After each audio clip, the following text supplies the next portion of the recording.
Jakarta tidak selalu seperti hari ini. Sebelum gedung-gedung tinggi menutup langit, sebelum jalanan dipenuhi kemacetan tanpa jeda, ada sebuah masa ketika kota ini berjalan lebih pelan. Tahun 1980-an, saat Oplet masih berseliweran, anak muda mejeng di Blok M, dan kehidupan terasa lebih sederhana. Tapi di balik itu semua, ada kisah lain yang jarang diceritakan.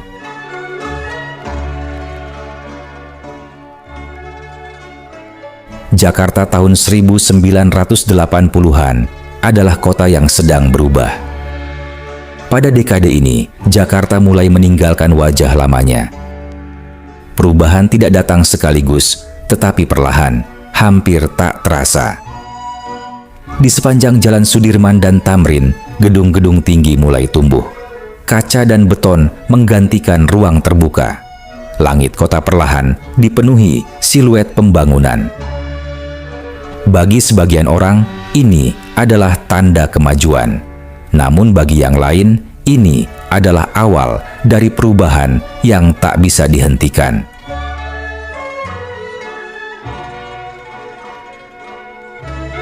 Jakarta pada masa itu belum sepenuhnya modern. Di balik gedung-gedung baru, masih berdiri kampung-kampung padat dengan gang sempit dan rumah-rumah sederhana. Di pinggiran kota, lahan kosong masih terbentang luas. Kelapa Gading, Bintaro, baru mulai dirintis sebagai kawasan baru. Udara kota, meski tidak sepenuhnya bersih, masih bisa dihirup tanpa rasa sesak. Jakarta adalah kota yang hidup di antara dua dunia, masa lalu yang belum hilang, dan masa depan yang sedang datang.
Jika ingin memahami Jakarta 1980-an, lihatlah jalanannya. Di sanalah denyut kota terasa paling nyata. Oplet dan bemo masih menjadi raja jalanan. Catnya kusam, mesinnya berisik, dan pintunya sering terbuka setengah. Penumpang naik turun tanpa banyak aturan. Sopir mengemudi dengan insting, kadang cepat, kadang berhenti mendadak.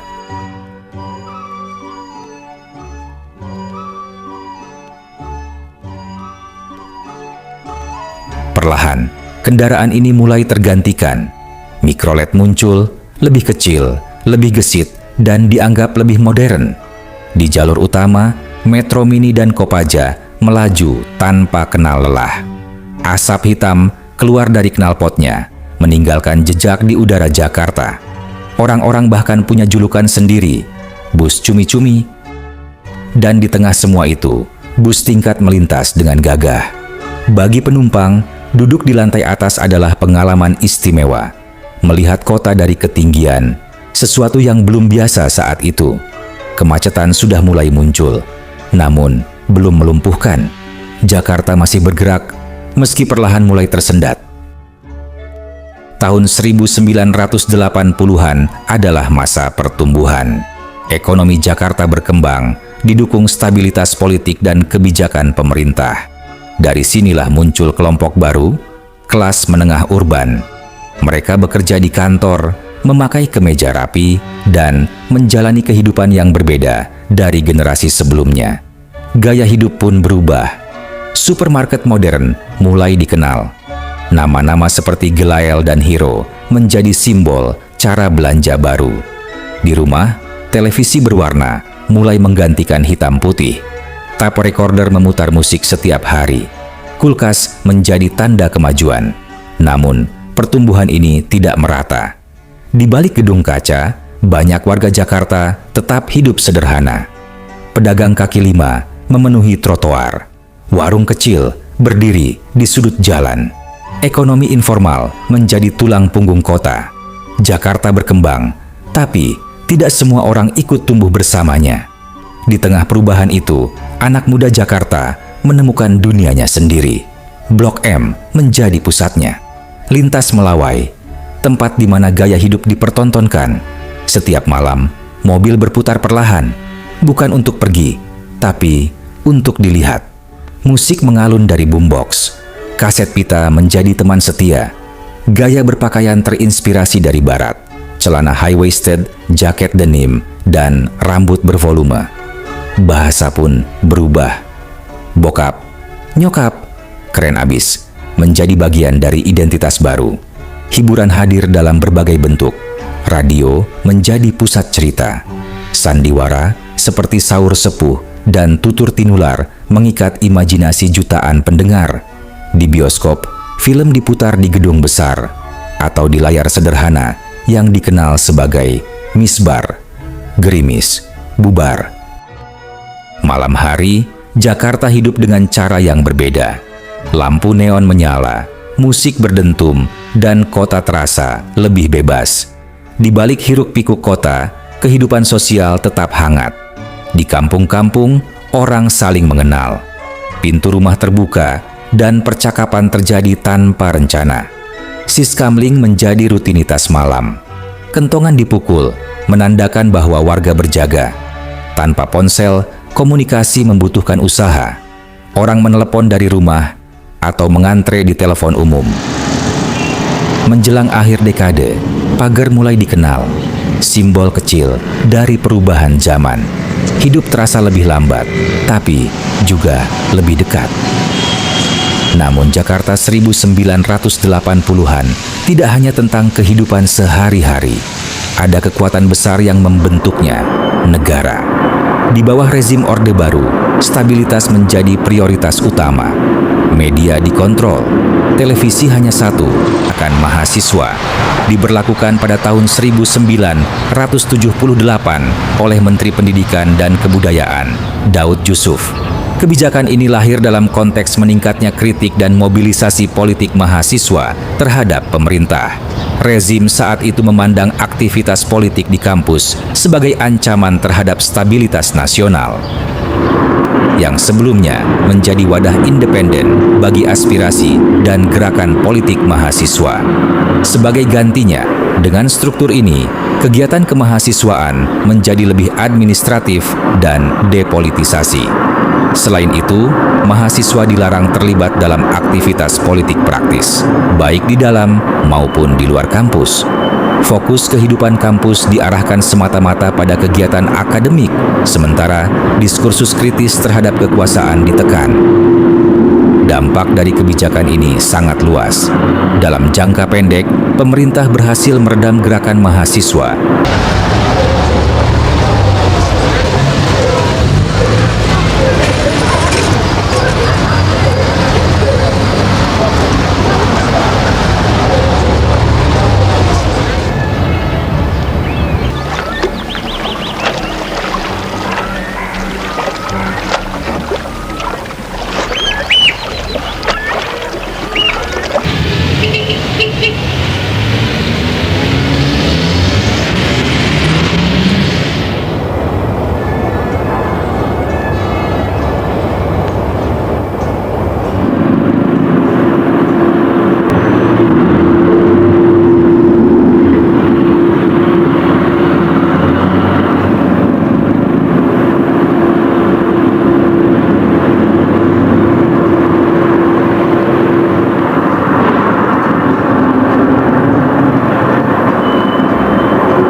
Jakarta tahun 1980-an adalah kota yang penuh kontradiksi, antara modern dan tradisional, antara kemajuan dan ketimpangan, antara kebebasan dan kontrol.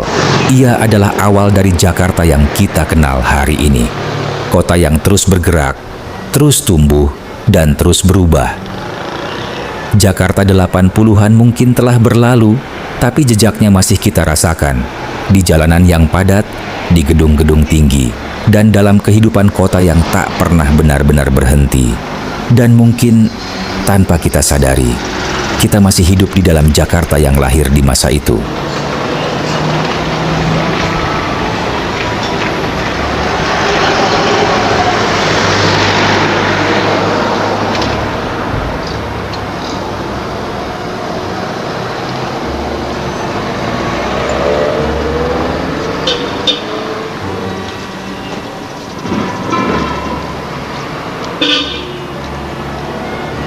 Tadi, modalnya ada gak?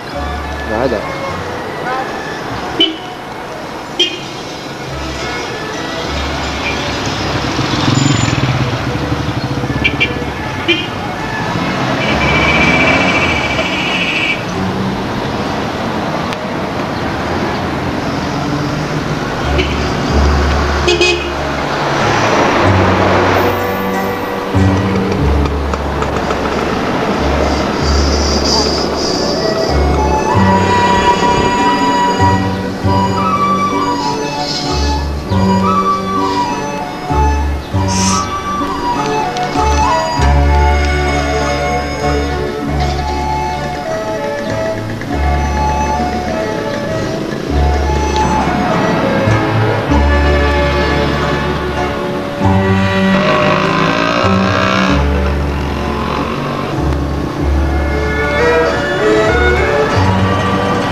Jadi lengkap. Oke sekali.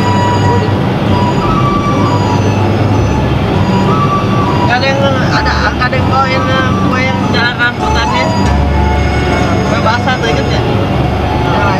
Yang lampunya yang gurih sekali dulu siapa yang suka Acu ya? Aku sekarang nggak tahu dia nggak tahu. Acu nggak tahu. Dia cewek dia pengen. Kemarin dia nanyain kapan sih dia datang, belum tahu. Sebulan dia pasti datang. Kapan sih dia datang?